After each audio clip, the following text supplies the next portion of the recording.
on this computer. En teoría ya está grabando, ¿verdad? Sí.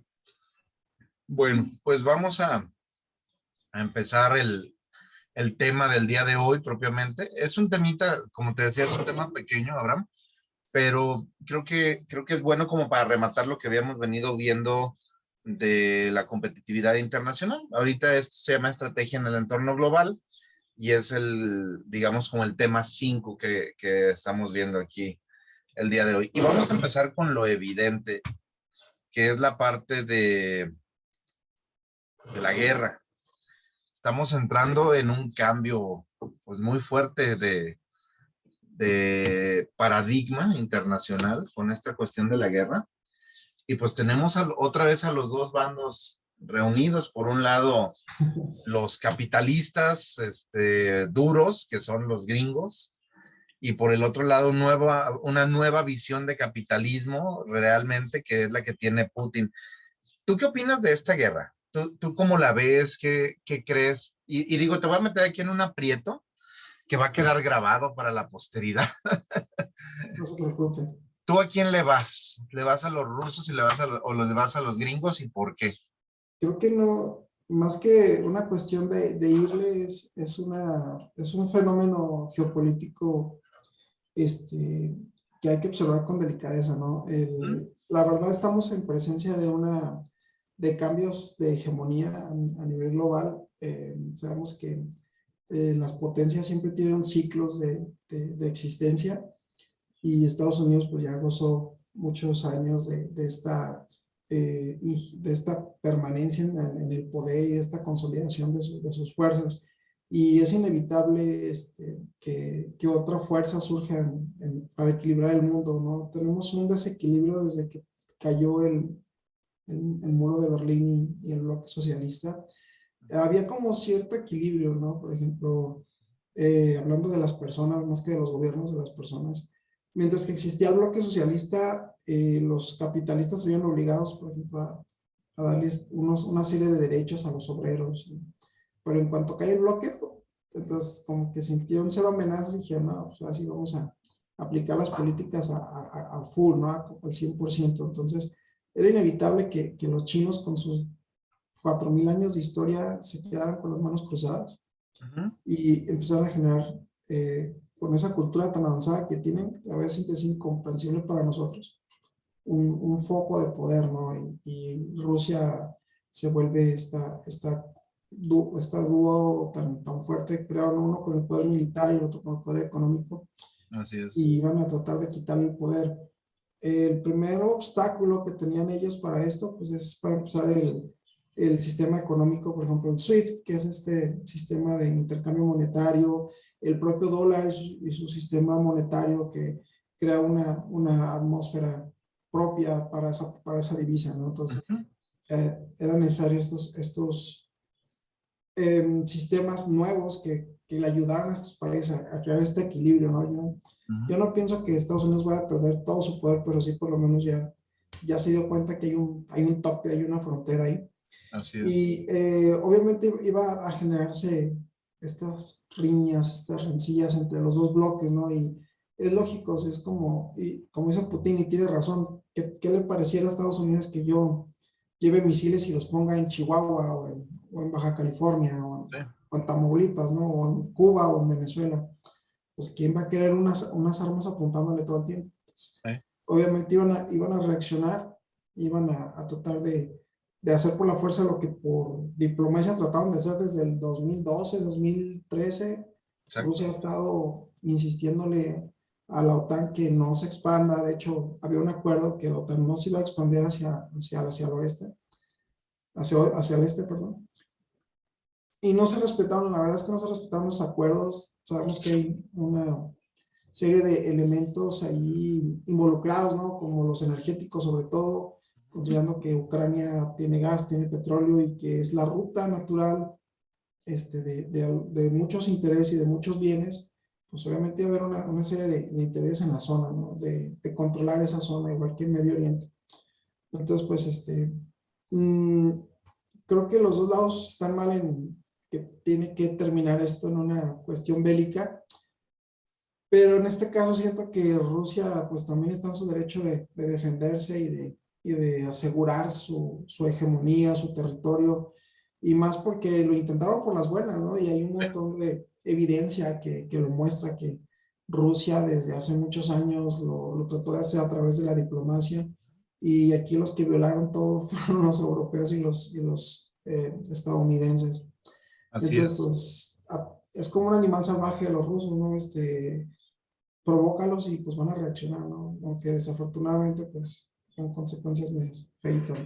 Sí, pues la realidad, como lo mencionas, ya se veía venir por, por las condiciones del entorno propiamente. Aquí el problema es, y ayer estaba leyendo precisamente eso, la guerra ya se pudo haber acabado. El problema es que el presidente ucraniano, Volodymyr Zelensky, no ha cedido en nada. O sea, él está aferrado a que vamos a seguir, le llamó la guerra patriótica inclusive, y está terminando por hacer una matanza de gente que se puede evitar fácilmente de alguna manera. Pero como bien lo dices, aquí la cuestión es que a Rusia le han jugado chueco desde un principio, han empezado a expandirse hacia el este, tomaron países que históricamente eran pues más afines a Rusia propiamente para meterlos a la OTAN, y pues ahora la única forma de terminar esto es con el gane de uno de los dos bandos, lamentablemente. O sea, Vladimir Putin tiene ya la idea, ya sabe precisamente que no se puede echar para atrás con la guerra porque ya está metido en eso, y la tiene que ganar sí o sí. Pero aquí la cuestión es que Estados Unidos no está midiendo las consecuencias de sus actos. O sea, literalmente están, según ellos, apostándole a las prohibiciones, apostándole a las regulaciones y a todo ese tipo de cosas. Y al final no se está dando cuenta de que está pasando a ser una potencia saliente dentro del marco internacional. Nada menos, estaba leyendo por ahí que China se ha mantenido de alguna manera neutral ante esta cuestión. Obviamente sí con cierto apego a los rusos, pero no se ha metido tan fuerte como se esperaba. Y sin embargo, tiene amenazado básicamente a los Estados Unidos. O sea, el día de mañana los chinos son capaces de poner en circulación todos los dólares que tienen, y con eso los truenan y los matan, porque los gringos no se han dado cuenta de ese gran problema. Y otro de los asuntos que vino a cambiar el entorno a partir del día de ayer sobre la guerra, y que de alguna manera pues los va a poner en jaque a los demás, a los europeos, es esta prohibición que hace Estados Unidos de la compra de petróleo, que los rusos también contestan y les dicen, pues órale, dejamos de vender, Oh, cortamos y a ver qué hacen. Y no les van a dar abasto a los europeos. Los europeos consumen unas cantidades industriales de gas en estas épocas. profe, está horrible. Está escuchando que Alemania tiene petróleo para 48 horas. O ¿Sí? sea, 48 horas. No, no, no. Se van a quedar sin nada. Ni petróleo, ni gas, Ni ni gasolina, refinados, nada. nada, nada, nada. Y pues sí es un problema para los europeos, pero pues literalmente, digo, se oye feo, pero ellos se lo buscaron. Sí. Y están amenazando a los rusos, amenazándolos, poniéndoles prohibiciones. Las empresas gringas va haciendo boicot, y al final va a tronar. O sea, va a tronar. El día de ayer estuve hablando con un compañero de aquí del CUSEA que es italiano, y le digo, oye, ¿cómo lo ven ustedes? Le digo, o sea, ¿qué dice la gente de Italia? Dice, Mm. pues la gente de Italia está asustada. Dice, porque como dependemos al 100% del petróleo ruso y del gas ruso, dice, nos quedaríamos sin energéticos en el país. Dice, ¿y qué es lo que pasaría? Que en unas 48 horas, 72 horas a más tardar, dice, terminaríamos siendo un país que no se puede mover absolutamente nada y que estamos detenidos en toda nuestra actividad económica. Dice, pero nadie es capaz de ceder porque están respondiendo a los intereses de Estados Unidos. Dice, y Estados Unidos, lo malo del caso es que ni siquiera se está metiendo de manera directa. Ellos están dictando la política y el orden, pero hasta ahí. O sea, no pasa de eso. Y pues literalmente eso es lo malo del caso. O sea, está cambiando. Ahora, ¿qué viene después de la guerra? Pues sí, vienen cambios económicos propiamente. Y yo estoy casi seguro que la hegemonía de Estados Unidos se va a hacer más chiquita, va a ser más local para la gente que Bien, vivimos aquí en el continente América. americano principalmente, pero va a dejar de tener ese nivel de influencia que tenían. Y algo que yo creo que viene es que Estados Unidos va a tener que replantear su política interna, porque Joe Sí, Biden se acaba de convertir en el presidente de Estados Unidos que no le entró a una guerra, o sea, que la quiso evitar en teoría, pero que está haciendo todo para que el país truene. Nada menos ayer, y me dio mucha risa. Hay una página que no sé si la conoces, que es una página de memes, precisamente, que se llama 9gag. No sé no. si no la has visto. Bueno, es una página de memes que es gringa y tiene secciones. Y en una de las secciones, que es de México, encontré un meme que decía, los gringos conocen lo que es el gasolinazo. Y Sí. sale un americano enojado diciendo, es que ya cuesta $4 el galón, ¿cómo es posible? Y no sé qué. Se veía venir, se veía venir. Y a nosotros aquí en México nos está pegando muchísimo porque también nuestra mezcla subió, porque también nuestras gasolinas están subiendo, pero es parte como del rebote, o sea, está cambiando la forma de hacer las cosas. Y pues, Y es como dicen, profe, está a 31 pesos el litro, o sea, ya convertido en litros, en pesos, está a 31 pesos el litro. sí, Entonces, 10 pesos más que nosotros. Y dice, es que ahí está la situación de que tienes una libertad de mercado, ¿no? Que es lo que pregona el capitalismo, dejar que el Estado no intervenga en asuntos de mercado, uh-huh, pero no, al no haber intervención por parte del gobierno en asuntos de mercado, pues ahí tienes también lo difícil que es de repente ayudar a la gente cuando tienes una libertad de mercado, porque uh-huh, aquí todavía el país tiene más recursos, el hecho de pues quitarlos, reducir los impuestos que le tienes a la gasolina, uh-huh, meter subsidios y ayudarlo con la misma venta del petróleo, que también es del Estado, la paraestatal petrolera, pues tienes ganancias por el exceso del precio de la mezcla de petróleo y con ese mismo dinero apoyas a tu gente para que no subirle tanto al precio de la gasolina. Pero cuando tienes un mercado completamente autonormado por ellos mismos, pues, ¿quién va a querer sacrificar ganancias y puede sacarle, no? Ahí sí. tienes la situación ahorita. Sí, esa es una realidad. O sea, aquí la cuestión es que los países de libre mercado pues están sujetos a oferta y demanda. Uh -huh. Y en el caso de nosotros que tenemos un monopolio, pues de alguna manera lo están controlando, pero al final de que nos va a pegar, nos va a pegar. Nada menos hoy en la mañana, no sé allá por tu casa, cómo están las gasolinas, pero hoy pasé por una de las que es la zona más cara de la De ciudad en Guanajuato. términos de Uh -huh. combustible, que es aquí por Avenida Patria y Los Tecos y toda esa zona. Y en las dos gasolineras que pasé, una es Akron y otra es British Ay, Petroleum, está carísimo Acro, profe, 25 pesos, carísimo. 25 la No, roja. no, no. No, aquí la verde, aquí en la zona sigue estando a 21, 21, 30, 21, o sea, realmente no ha subido. Incluso acá por Periférico Norte, ahora que voy para Cusea, estaba 20.99 o 20.90.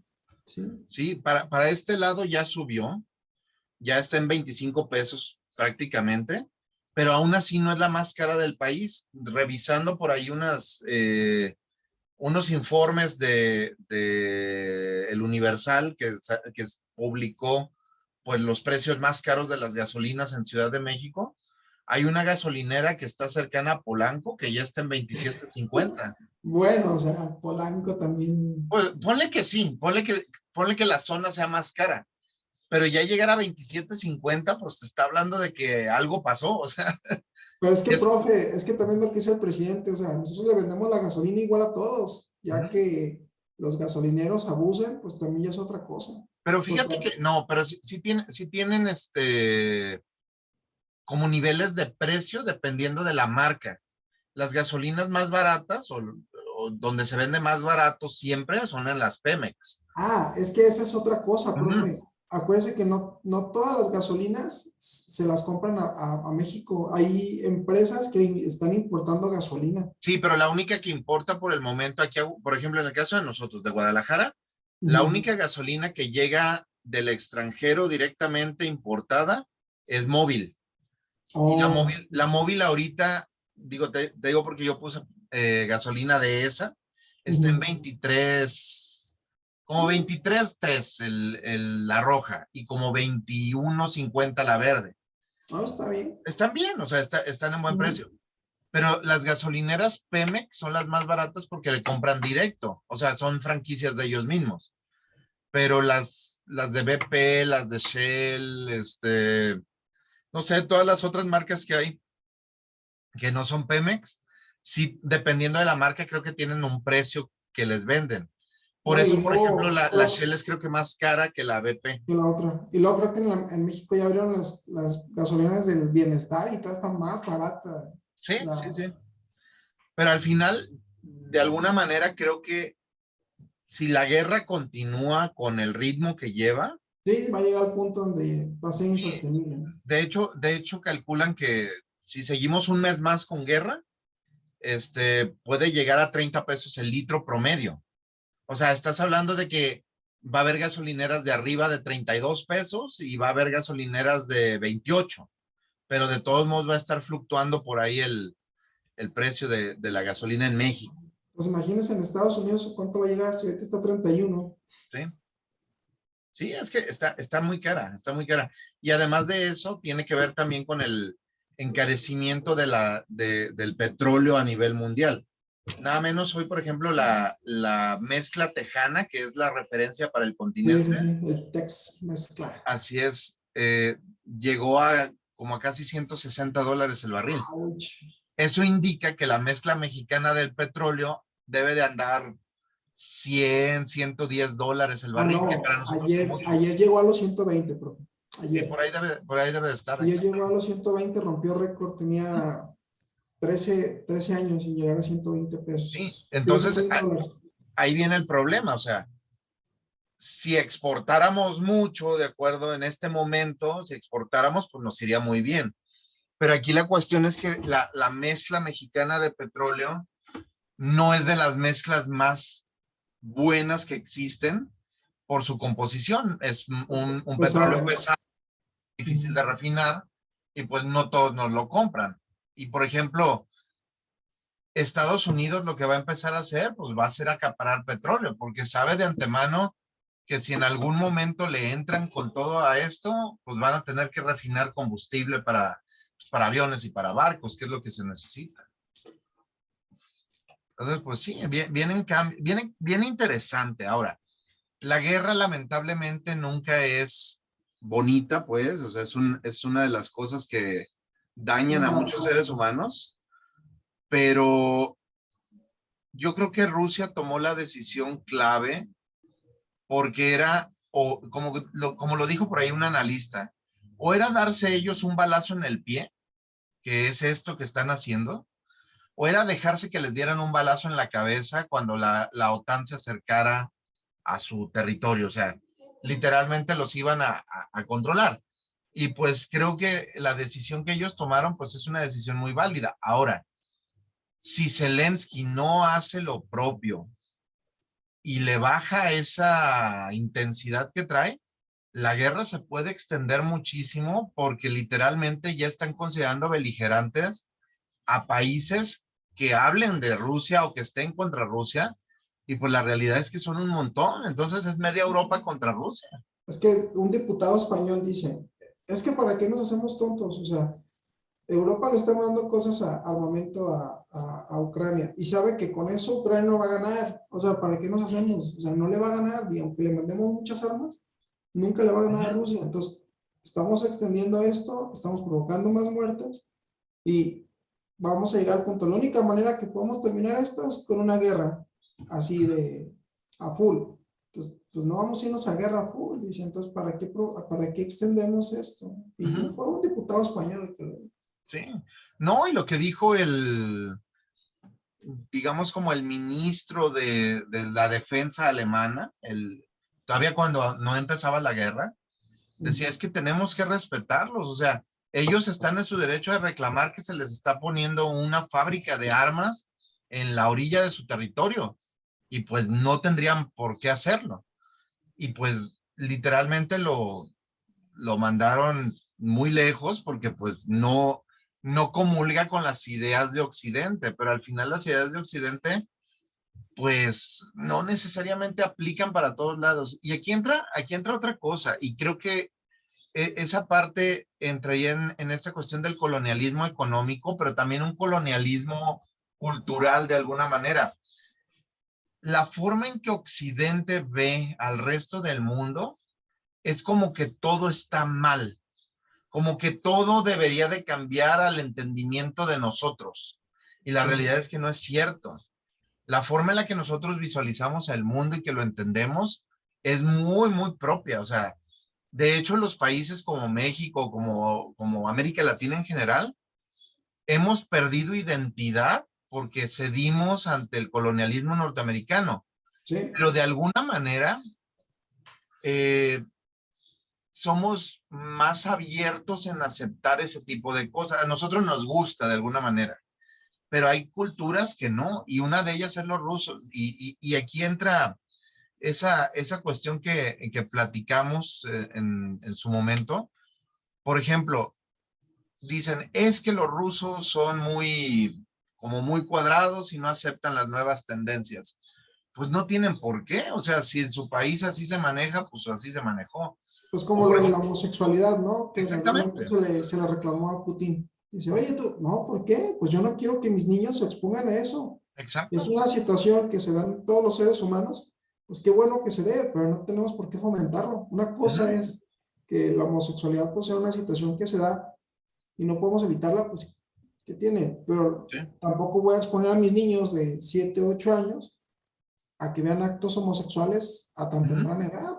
Sí, o sea, Pues, y es decisión del país, o sea, claro, ellos deciden hacer eso y se debe respetar. Es como, por ejemplo, el caso de la India.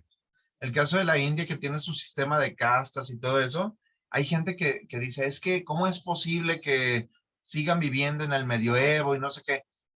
Les funciona, porque al final ellos entienden que el sistema de castas es bueno en términos de que hoy eres pobre, pero mañana que reencarnes en cualquier otra cosa vas a ser mejor. Pues sí, o sea, a lo mejor nosotros no lo entendemos de esa manera, pero ellos sí, y cada país tiene como su forma de visualizar las cosas y su interés respecto a ello, pero creo que Occidente está presionando demasiado a hacer cambios muy abruptos en sí, sociedades o en naciones donde no cabe, no tiene cabida. Y sí. al final creo que Rusia sí está pues manejando ese tipo de intereses personales, ¿de acuerdo? De una manera pues no tan colonialista propiamente, o sea, está diciendo, ¿sabes qué? Pues no te metas en mi área, no te metas con los pueblos eslavos, que son los que comparten conmigo pues una visión y déjanos trabajar a nosotros y hacer las cosas a nuestro modo, que al final les funciona. Fíjese, Ahora, profe, que uh-huh, una vez escuché de nomás que yo no leí el estudio, no, como fue un uh-huh, video que estaba viendo mientras estaba haciendo otra cosa, no busqué el estudio, uh-huh, ya esto ya no lo puedo encontrar. Se supone que por ahí hay un historiador que expuso una teoría uh-huh, que la civilización europea fue un accidente histórico, o sea, no era como lo natural que la civilización europea se hubiera desarrollado así. uh-huh, ¿Por qué? Porque China era la punta de lanza de la civilización humana. uh-huh, Entonces, según este historiador, eh, la tendencia es que este accidente de la civilización europea va a terminar siendo absorbido por la civilización china. O sea, a fin de cuentas, China va a retomar el camino como punta de lanza de la civilización humana y vamos a terminar sumergidos en su hegemonía. sí, ¿Quién sabe? puede ser, y es que al final los chinos, digamos que su problema en su momento, hace, no sé, 6 siglos más o menos, 7 siglos, fue que no se aventuraron a colonizar a través de los viajes marítimos. Ellos nunca llegaron, o si intentaron llegar, nunca alcanzaron llegar, por ejemplo, a este lado del mundo. Pero los europeos, como tú bien dices, fue un golpe de suerte. Ellos andaban buscando otra cosa, encontraron este lado y el entendimiento de la cultura cambió completamente porque pues, somos hijos de los europeos, o sea, entendemos más o menos las mismas cosas. Sí. Pero al final creo que esta, esta guerra, que ya la podríamos empezar a denominar como la Tercera Guerra Mundial propiamente, porque cada día está más sumergido en ese conflicto varios países, pues de alguna manera es un llamado de atención a que tenemos que cambiar pues los paradigmas que la hegemonía norteamericana nos ha dado y que los europeos en sí mismos tienen, porque pues al final eh, ellos son los que nos han traído ideas, ellos son los que nos han dado esta filosofía de vida, pero también tenemos que entender que hay otras y que se manejan diferente y que a pesar de convivir y de tener cierto intercambio cultural, comercial, económico entre ellos, como sería Rusia con el resto de los países de la Unión Europea, pues no son iguales y tienen que coexistir a pesar de todo.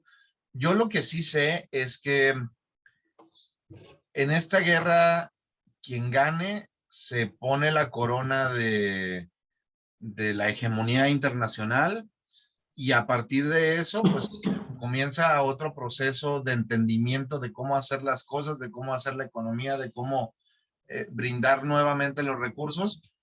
Y Estados Unidos pues se vuelve un país chiquito, ¿de acuerdo? Bueno, no tan chiquito porque sigue teniendo dominación Bueno, en esta área, pero ya no es el único país que va a tener procesos hegemónicos alrededor del mundo. Rusia se pone como el fuerte de Europa, los chinos retoman eso que tú mencionabas, ese crecimiento, y los gringos pues se minimizan, ¿de acuerdo? Quedan en la parte americana y con eso funciona. fíjese, profe, o sea, yo sé que a usted no le cae López Obrador, pero Ujú, ¿qué le dijo López Obrador a Biden y a Trudeau? América Latina se tiene que consolidar.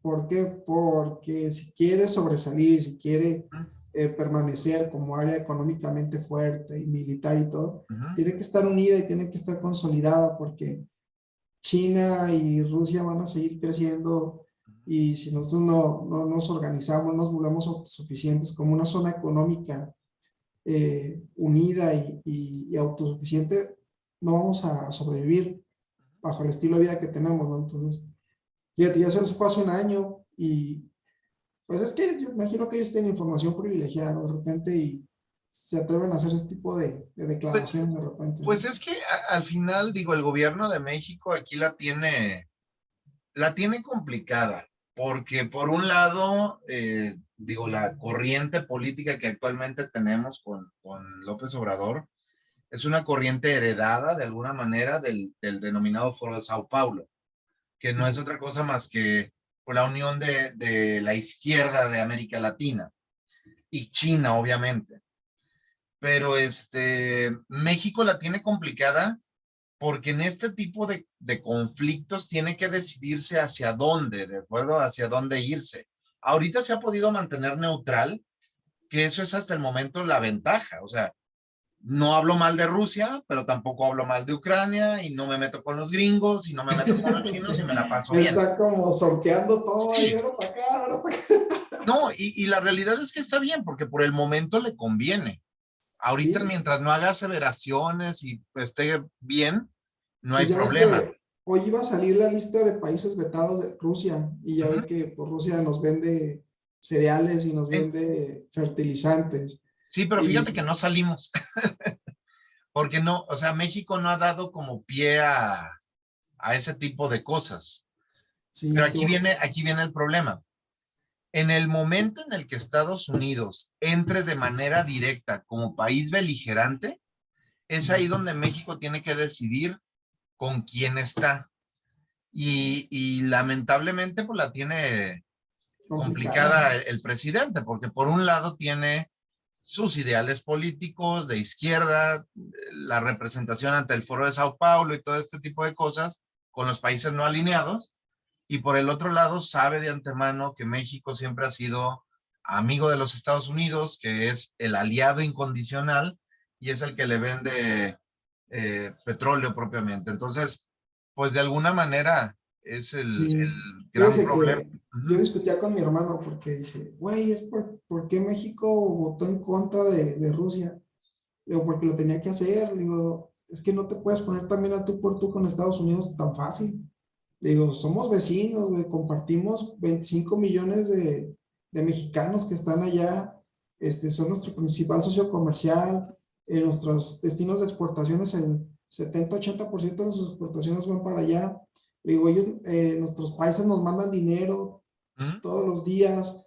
Le digo, entonces tenemos una relación cultural fuertísima. Sí. Entonces, no, güey, no, es que no puedes ir contra Estados Unidos porque es darte un balazo en el pie. Digo, no puedes, en serio. No, es que no sé qué. Porque mi hermano es muy radical, ¿no? En ese aspecto de que dice, no, es que. Digo, no, güey, el presidente hizo lo correcto.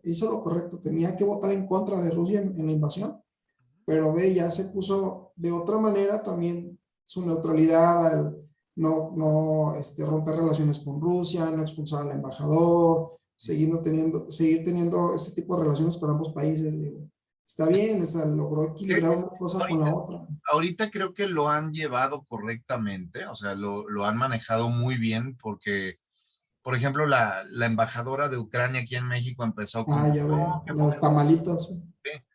y pues la realidad es que no va por ahí, o sea, y sobre todo como país latinoamericano, no somos un país que le vayamos a entrar propiamente a la guerra.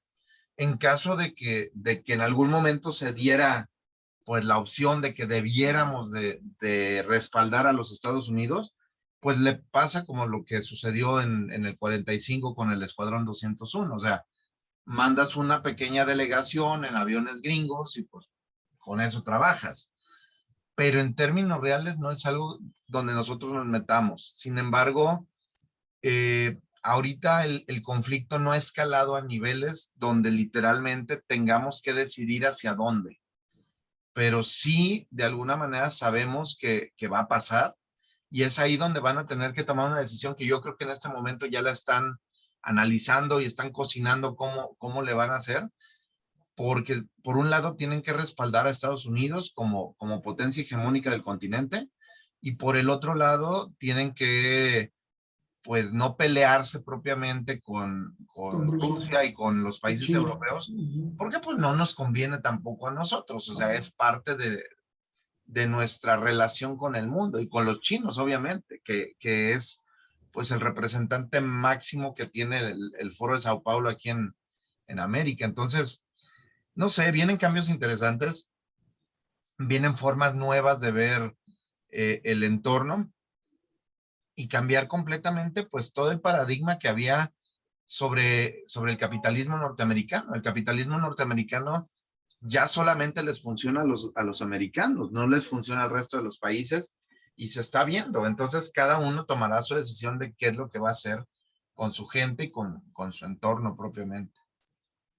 Pero yo Ah, insisto, yo creo interesante, profe. que la decisión de Rusia de iniciar una guerra y de ponerse pues al tú por tú prácticamente con Ucrania, creo que fue la mejor decisión por el momento en términos pues de las amenazas que pueden tener como país al momento de No, y sabían sus cartas, profe. Ellos, los rusos tienen 10 años comprando oro, tienen con qué respaldar su moneda, han desarrollado tecnología nuclear impresionante, entonces sabían que tenían amarrados a los europeos de las manos con los energéticos. Rusia sabía muy bien lo que hacían, no, no sí. son tontos definitivamente. Sí, y ahorita digo, les van a cerrar la llave del gas y del petróleo y pues los van a doblar, obviamente. Y en el peor de los casos, si el conflicto escalara a niveles todavía más graves, donde ya literalmente hubiera una beligerancia de otras naciones del continente europeo, donde ya participaran activamente, estos son capaces hasta de volar los gasoductos con tal de no pasarles ni una gota de petróleo. O sea, a ese nivel pueden llegar, pero pues es parte de la visión que tienen y al final pues se veía venir ya desde hace muchos años. Digo, los ucranianos tampoco son unas palomitas blancas, todo lo que han hecho en el Donbass, toda la cuestión de la de Crimea, de acuerdo, o sea, de las poblaciones prorrusas, pues literalmente empezaron a cucarlos y pues terminaron poniendo a un presidente como es Zelensky, que no es otra cosa más que un títere de Estados Unidos, y pues termina mal el asunto, ¿de acuerdo? Digo, pobre de este hombre que era comediante y que terminó siendo líder de un gobierno en guerra, ¿verdad? Ya sé. Es parte de. Sin embargo, bueno, pues es los cambios, son los cambios que va a haber y es lo que nos toca a nosotros entender ahora en un futuro. Hay algo que yo el otro día pensaba y digo, tiene cierta lógica. A lo mejor para ti, para mí, Abraham, no es tan complicado el asunto porque aunque éramos niños en aquella época, para nosotros nos tocó vivir un momento en la historia de México donde frecuentemente había, eh, pues había devaluaciones, había crisis, como que la estabilidad económica no era tan buena, o sea, siempre había problemas. Pero para la gente de menor edad, como en el caso de las monis, De por los ejemplo, monis. o de los chavos, de mis chavos de licenciatura, ellos jamás han vivido una crisis, no han vivido un cambio de moneda, un cambio de sistema económico, y literalmente, pues esta es una visión completamente nueva. O sea, están viviendo en una época donde se supone que debe de haber amor y paz, inclusión y todo ese tipo de cosas políticamente correctas. Una Ajá. guerra hecha y derecha con cambios económicos. O sea, literalmente es lo que nadie esperaba y llegó. Tenía Yo, que le, llegar. yo me acuerdo que yo les decía a mis alumnos de prepa, Ujú. digo, niños, bueno, digo, jóvenes, jóvenes, es que ustedes ven todo como muy lejos, y eso fue como antes de la pandemia, ¿no? Decía, es que Sí, ustedes ven todo muy lejos, a lo mejor cuando los empezaba a regañar, ¿no? Y decían, sí. no, es que nada les importa, a todos se les hace fácil, etcétera, ¿no? Que es raro que los regañara, pero de repente me salía y los empezaba a regañar. Digo, pero las cosas suceden, muchachos, hay guerras, hay hambrunas, hay desastres naturales. Digo, en cualquier momento nos puede pasar esta paz aparente que en la que vivimos, ya tenemos 10 15 años viviendo así. Ujú. Digo, no es permanente, digo, pueden suceder cosas. Y ahora hace poco un alumno me mandó, un exalumno de bachillerato me mandó, profe, ¿se acuerda cuando nos dijo? Y yo sí, no, no se pase, profe, poner una pandemia y ahora una tercera guerra mundial, ya párele. Le digo, no, pues que así es la vida, y todavía está lejecitos lo de la guerra, le digo, no, no, no la tenemos aquí en la puerta. Pues sí. Es que nadie se esperaba eso, pero era lógico. O sea, siempre, cada siglo tenemos una guerra. Y el siglo pasado tuvimos dos grandotas. Entonces, algo tenía que pasar en este. Ya llevábamos 22 años sin que ocurriera, pues obviamente tenía que pasar.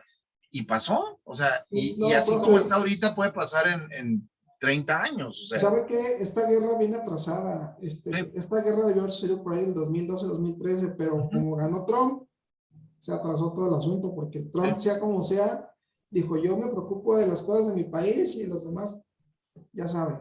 Sí. Y yo les dije, si gana Biden, yo les dije a todos mis amigos y a mis amigas, si gana Biden, nos va a haber guerra, digo, Ujú, porque los demócratas viven de la economía de guerra. Digo, sí. si gana este güey, nos va a haber guerra. Y ahí está. Sí, pues es que es una realidad. Y además de eso, Biden es como muy tibio. Biden se ha pronunciado en contra y ha hablado de la OTAN y no sé qué tanto, pero en realidad no mete las manos. O sea, No, él está acá en su país tranquilito, viendo a ver cómo se juegan las cartas internacionales. Y eso sí, poniéndole sanciones muy estúpidas a Rusia, que en términos reales, pues no lo están perjudicando tanto porque ellos aprendieron a vivir ya con eso. se pega más el sol Sí, lo que afecta, ¿no? sí, por ejemplo, ayer con eso de la Coca-Cola sale de Rusia y Starbucks sale de Rusia y McDonald's sale de Rusia. Pues órale, qué padre que salieron y lo que tú O quieras. Disney, ¿no? O Disney que se... Disney, Yo pues, voy a proyectar mis películas. ¿eh? Bueno, está bien. Ahora pregúntale a Disney cuánto está perdiendo porque no está vendiendo las películas o cuánto va a perder Coca-Cola por dejar ese mercado. Porque al final el boicot es contra Rusia, pero no solo Rusia lo consumen otros países cercanos que o sea, se produce ahí, lo exportan, Sí, Sí, sí, Digo, sí. allá ellos. Esa creo que ha sido la cuestión y pues también los gringos no la están midiendo, o sea, están haciendo las cosas como para que vean que yo puedo poner sanciones, pero al final pues sus sanciones les van a acabar por Ah, pegar a ellos pero mismos. pregúntele a George Soros, profe, a ver si no le está conveniendo. Ah, claro. Bueno, pues daño de todas las armamentas que están vendiendo Oye, todo el a mundo. Soros todo le conviene, bueno y malo. Ese cabrón. Nada menos. Por ejemplo, digo, me voy a meter en un tema que no me debería de meter, pero a mí me encanta hacer eso. El caso, por ejemplo, de la cuestión del aborto. O sea, a Soros le conviene por donde le busques porque es dueño de la mayoría de las clínicas abortivas alrededor de Estados Unidos y de América. Entonces, despenalizas el aborto, abres clínicas y pues tienes el mercado Sí, o cautivo. sea, pues sí. ¿Eh? Entonces, digo, es parte, Ay, Dios mío. parte de este entorno global propiamente. Bueno, dudas hasta aquí habrá. No, profe. Ya ¿Cuáles, extrañaba su verdad? clase, profe. Nos hizo falta su clase la semana pasada. Ya sé, oye, esta cosa está buena. Fíjate, y luego esta parte que habla de la globalización de la producción y los mercados internacionales, como dice aquí, dice, la producción internacional en el 50 representaba más o menos como el 4% en 1950 y ahora representa más o menos como el 75%, o sea, es inmensa. Pero volvemos a lo mismo que estamos diciendo, ya somos tan dependientes de las producciones globales que no tenemos una industria nacional, ningún país, ¿de acuerdo? O sea, todos los países somos dependientes completamente de otros y ese es el gran paradigma a romper. ¿Qué es lo que pasa si cambia el mundo y empezamos a volvernos más nacionalistas? ¿Realmente podemos con ello o no? Y para muchos países la respuesta es no, propiamente, porque a pesar de que han desarrollado industrias muy buenas, se han tecnificado, se han especializado en áreas muy, muy concretas del desarrollo económico e industrial y pues no tienen forma de volver a lo que hacían de manera genérica. Y digo, aquí me voy a meter en esa parte, por ejemplo, el caso de la refinería de aquí de México, de la refinería de Dos Bocas, pues como proyecto puede ser interesante propiamente en términos de que sí, pues el petróleo sigue siendo hasta el momento el energético más utilizado por todo el mundo, pero ¿qué tan bueno es para México y qué tan autosuficientes nos vuelven? Porque al final, pues es una sola, ¿de acuerdo? O sea, como proyecto, pues está bien, pero para el consumo, el nivel que tenemos, pues a lo mejor no es Profe, ¿vio suficiente. las infortunadas declaraciones de Elon Musk de ayer o de antier? No, no, no les escuché. ¿Qué comentó? Pues, pues digo, se me hacen desafortunadas porque estamos en un problema de energéticos, de petróleo que está tan carísimo y de la guerra. Y él ¿Mm? dijo, es un hecho, ya no podemos negar el fracaso de las energías renovables y verdes ahorita. No, Ujú. no son suficientes. Tenemos que reconocer que las energías fósiles son y seguirán siendo durante un tiempo nuestra principal fuente de energía. Y es Pues sí, como que para un hombre que promueve y que sus productos van enfocados a las energías verdes, hacer estos reconocimientos está cañón, ¿no? sí. Sí, pues es que, ¿cómo te diré? De alguna manera se ha buscado que la tecnología sea sustentable propiamente y que las energías sean lo más renovables posible. El problema es que no han podido desarrollar completamente esos avances para todos. O sea, el caso, por ejemplo, de las baterías, ya tienen cierto nivel de autonomía y todo, pero el problema ya no es la autonomía. Ahora los problemas es dónde cargarlas, los niveles de producción de energía eléctrica que se requieren, todo ese tipo de cosas, para lo cual no estamos todavía preparados. Se va a dar, es obviamente, o sea, es obvio que va a suceder, pero todavía le restan muchos años. Ahora, la tecnología eléctrica específicamente para el caso de los automóviles no es una tecnología nueva, es una tecnología que la empezaron a desarrollar desde prácticamente principios del siglo XX. El problema es que ha tardado mucho, ¿de acuerdo? O sea, no se han dado abasto con lo que tenemos y va a seguir tardando. Aquí la cuestión es que, por ejemplo, El caso específico de la refinería de Dos Bocas, mucha de la producción que va a tener va a ser limitada por lo que hablábamos hace rato, el tipo de mezcla que tenemos, el petróleo mexicano, que es un petróleo complicado de refinar y que no es tan eficiente como otros productos. Es decir, para ciertos sectores se va a tener que seguir importando gasolinas, quizás menos, pero vamos a seguir teniendo dependencia. Y al final es lo que le pasa a la mayoría de los países, no solo con el caso del petróleo, sino con todas las cosas. Somos dependientes de un tercero, pues para poder tener objetos o tener materias primas que sean interesantes para cada uno, porque al final nadie produce lo suficiente, ¿de acuerdo? Y hay unos que son más buenos para producir y otros que no somos tan buenos para producir, pero que al final hacemos la compensación propiamente. De hecho, pues México, creo que lo único que o sea, lo único que lo ha mermado propiamente o que ha generado un problema es que no ha entendido que el futuro no está en la venta de las materias primas, sino de productos con una pequeña transformación que pudieran ser más interesantes. Y eso es lo que no hemos comprendido totalmente aquí que nos hace falta. Obviamente esto también es parte del sector empresarial. El sector empresarial pues, no le mete a eso. Pero pensémoslo de esta manera.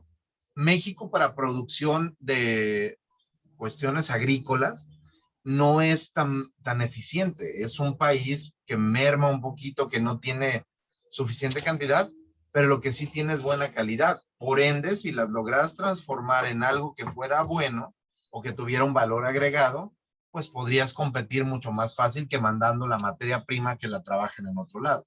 Sin embargo, pues es parte de esto, es parte de la globalización de la producción y los mercados, de la forma en la que los estamos revisando.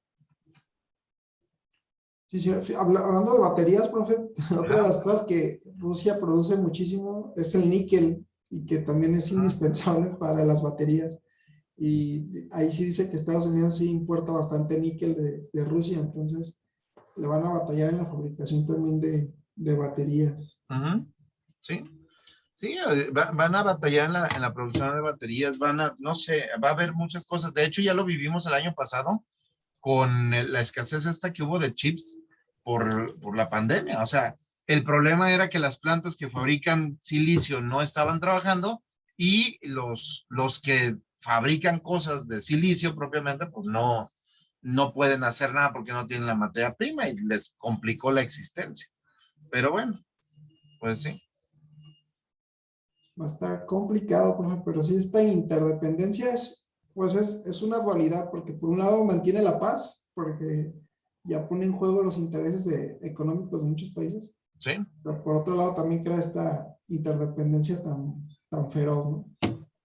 Ujú, sí, exactamente. Pero bueno, pues es parte de. Ahora, nos dice aquí que la globalización ha permitido obtener mano de obra barata, pero al mismo tiempo sacrificar, pues de alguna manera, la producción global. Y es que los países en vías de desarrollo, ¿de acuerdo? Pues literalmente se han vuelto más atractivos. De hecho, América Latina por eso es atractivo, porque somos mano de obra barata, pero bien calificada, que eso es lo que están buscando la mayoría de las empresas. Ahora, ese es otro problema que la Unión Europea tiene. La Unión Europea se volvió tan rica que sus niveles de producción se convirtieron en niveles para gente rica. ¿Qué es lo que pasó? Que ahora que tienen problemas económicos, que empieza a haber un cambio de polaridad, que empieza a haber este tipo de resquebrajamientos con lo de la guerra, pues no hayan dónde colocar su producto porque su producto se convirtió en algo caro y por lo tanto no tienen retorno.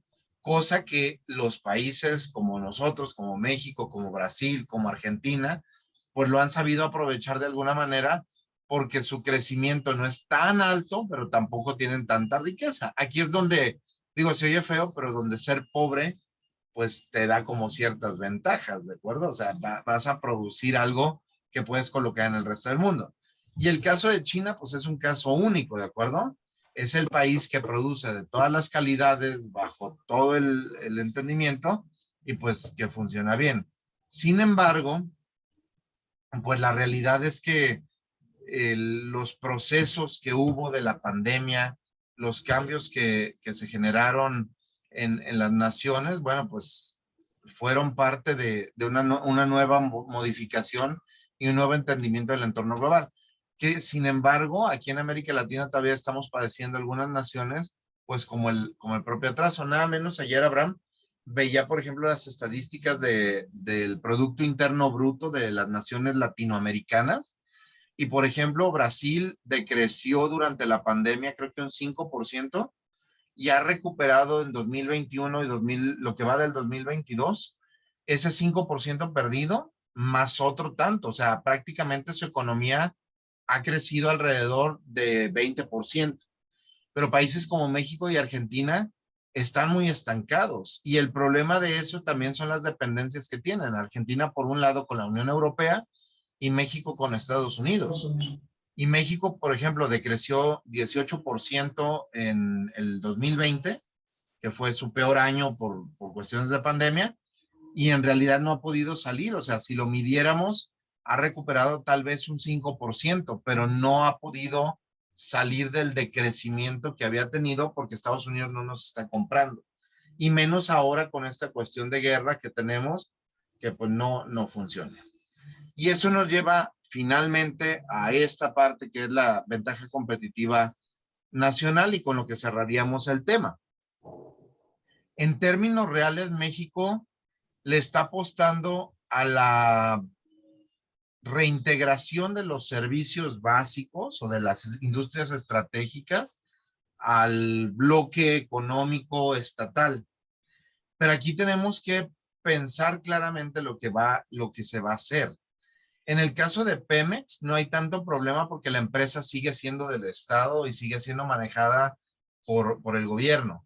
Las pérdidas que tiene, pues las tienen que subsanar de alguna manera y encontrar un modelo que sea sostenible para que Pemex de alguna manera pueda funcionar correctamente, que ahí entra pues toda la parte de la corrupción que lamentablemente pues no se ha terminado, ¿de acuerdo? Y que no creo que se termine ni siquiera en próximos sexenios, eso me queda muy claro, ¿de acuerdo? Pero algo que a consideración de algunos expertos y creo que también mi visión propia nos puede generar más problemas, es el caso específico de la reforma eléctrica y la Comisión Federal de Electricidad. O sea, literalmente o por lo menos yo así lo veo, no sé qué opinas tú, Abraham, yo lo considero como un atraso real al desarrollo energético del país, porque volver la compañía completamente monopólica significaría la pérdida de competitividad real ante otras naciones. O sea, Pues termina por ser un lastre más al ya desgastado sistema económico que pueden tener este tipo de empresas. ¿Qué opinas?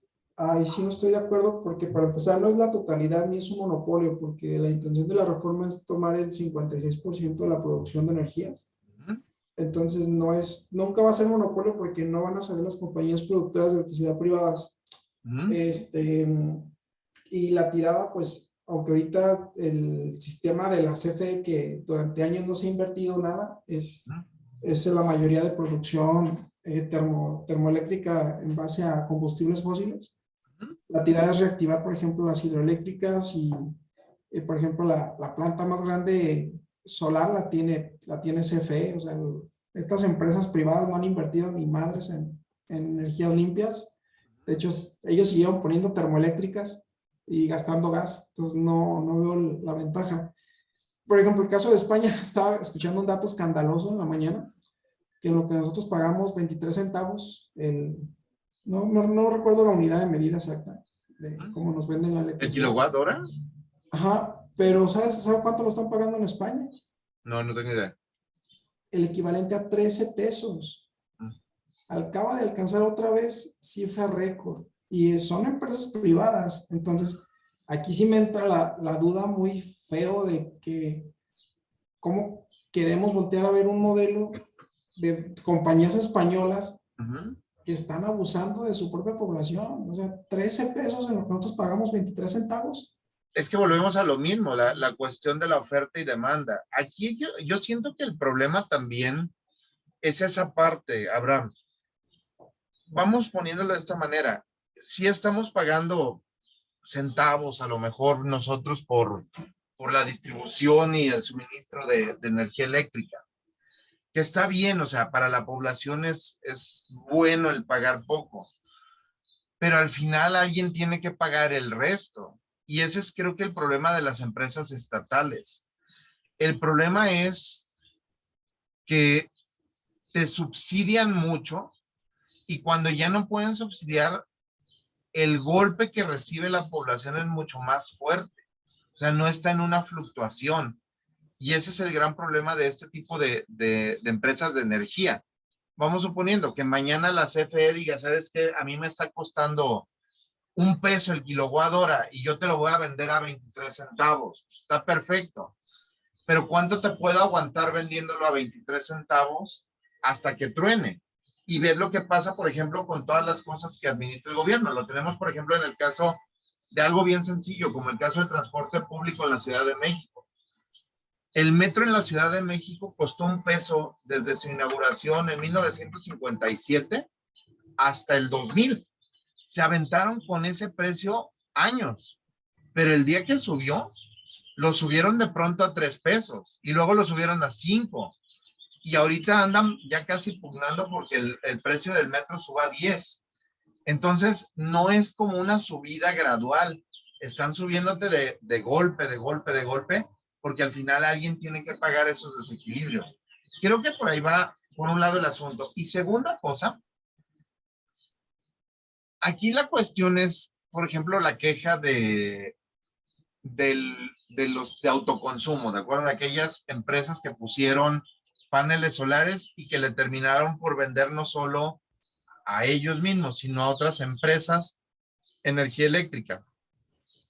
De alguna manera, vamos hablando de que sí es una política desleal propiamente, porque hay otras empresas que podrían pagar directamente a la Comisión Federal de Electricidad y le están comprando a un tercero que no es su actividad principal, la producción eléctrica, pero también de alguna manera si haces más producción de lo que estás consumiendo, pues en teoría alguien lo debería de aprovechar, porque si lo mandas a la red y lo regalas, pues nadie termina por aprovecharlo, ¿de acuerdo? Porque no van a, o sea, el costo para los demás va a ser el mismo y no va a haber ningún tipo de incentivo.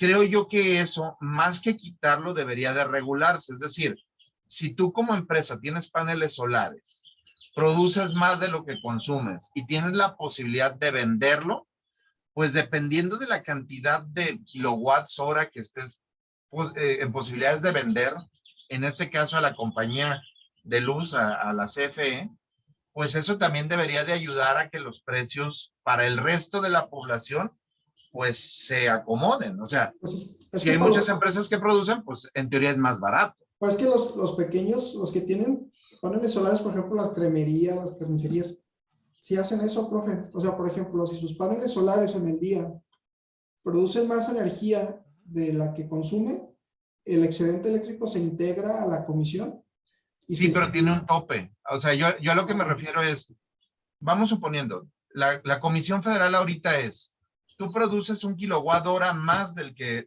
estás consumiendo y me lo mandas y te hago un descuento, pero el descuento tiene un tope, ¿de acuerdo? Donde vas a pagar como digamos, el mínimo de la red, pero ahí es para ti, que tú tienes el panel solar. Yo diría que, por ejemplo, lo ideal sería, tú tienes un panel solar, tú eres una empresa que se llama Abraham S.A. y tienes, no sé, 5,000 empleados y produces más electricidad de la que los 5,000 empleados pueden consumir. El excedente no solamente tendría que beneficiarte a ti como empresa, tendría que beneficiarnos a todos. Por ejemplo, a mí que soy un particular y que yo no tengo panel solar.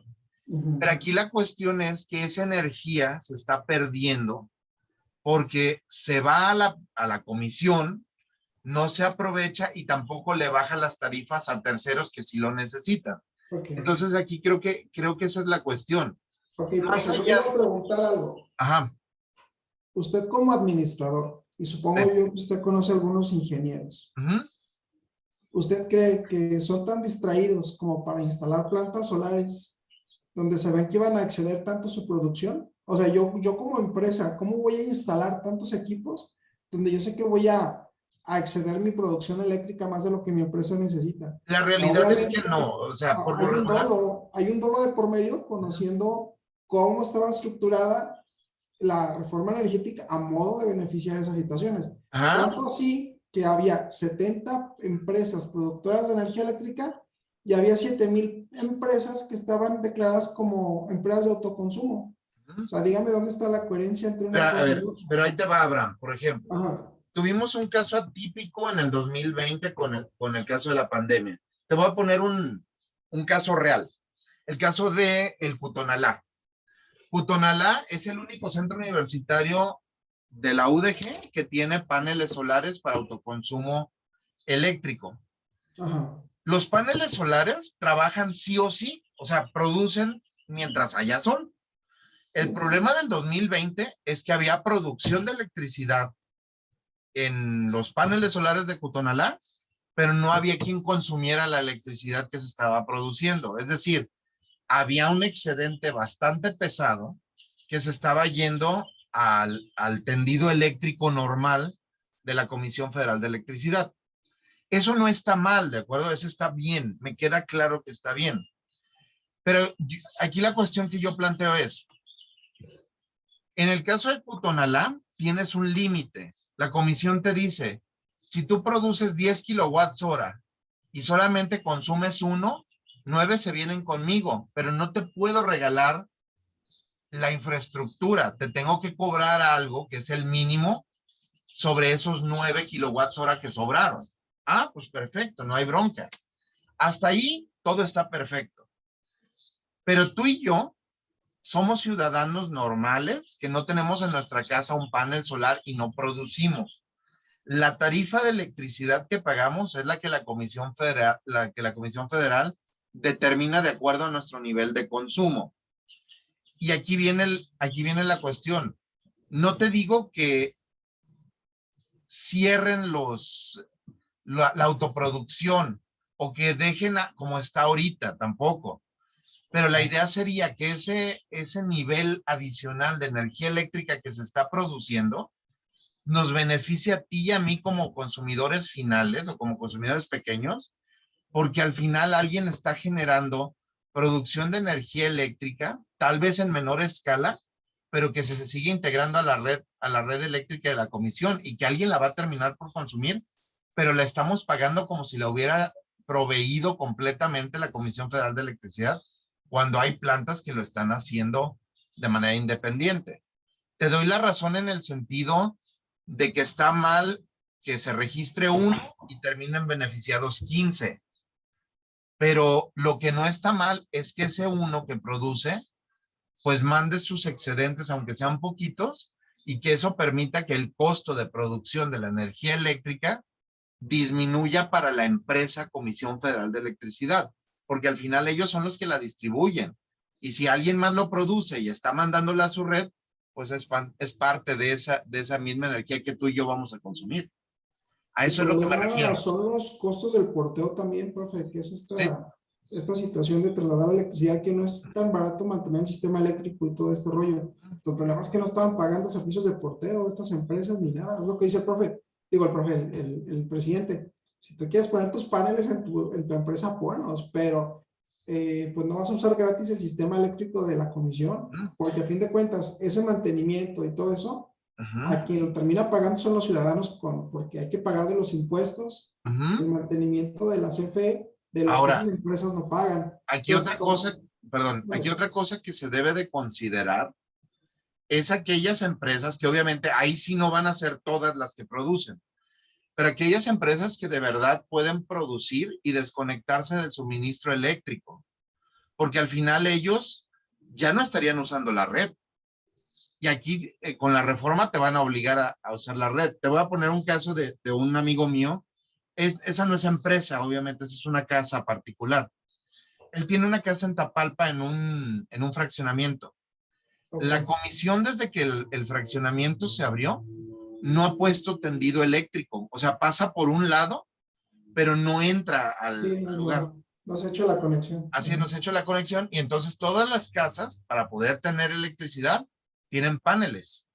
Pero lo que él dice, si el día de mañana la Comisión Federal decide ponernos cableado al interior del fraccionamiento, nos va a cobrar aunque no tengamos necesidad ya de usarlo, porque al final así está previsto.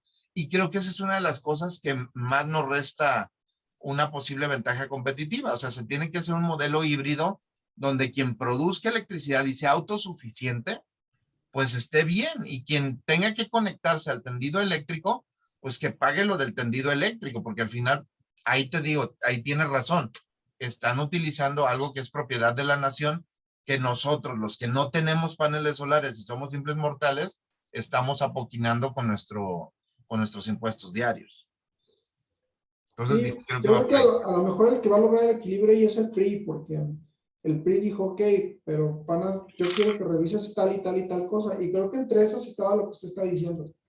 Le estaba escuchando que el PRI está proponiendo aceptar la reforma, pero creo que una de estas condiciones es esa que usted decía de considerar a los pequeños productores. Entonces, a lo mejor el PRI logra ese equilibrio, fíjese, Puede entre ser. lo que Morena quiere y lo que ellos quieren como parte representante del grupo de empresarios. Ujú, Yo pienso que a lo mejor ahí el PRI logra esa parte que necesita de mediar esa reforma, ¿no? Que no quede completamente como la quiere Morena, ujú. pero que tampoco quede completamente como el PRI la está La planteando. propone o como el Porque PAN el la PAN de propone. plano, el PAN no quiere nada, él nada más dice que no le interesa no fue ni a las discusiones ni a nada. Exacto, exacto. Entonces, pero Mira, el PRI a lo mejor logra. el PRI está en una posición que para ellos es, pues, hasta cómoda en cierto aspecto, porque por un lado, lo que decían,